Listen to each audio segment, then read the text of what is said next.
ახალ სამსახურს ვინც ეძებთ, აბა ვნახოთ. მზის დაბნელების პერიოდია ეხლა 29-ში, ამიტომ ახალი არაფერი არ გვინდა, რომ მერე არ გახდეს სავალალო, ან ისეთი, რომ არ მოგვეწონოს და მოკლედ მთელი ამბები. გაიაროს ამ მზის დაბნელებებმა აპრილის დასაწყისში, ესე უკვე 10 აპრილიდან ვთქვათ ვადა, ხო? 10 აპრილის შემდეგ თუ გამოვა ვინც ეძებს ახალ სამსახურს, ახალი კარგი ან დამატებითი შემოსავლის წყარო, აბა ვნახოთ.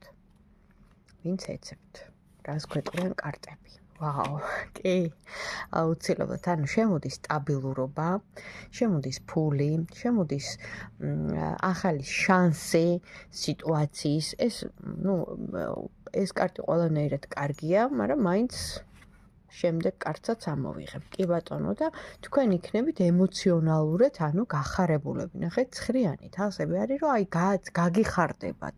ანუ ისეთი სიტუაცია მოგვარდება თქვენ ფინანსურ საკითხს ეხება, რომ აი აივსებით რა სიხარულით. აბა თქვენ იცით წარმატებები.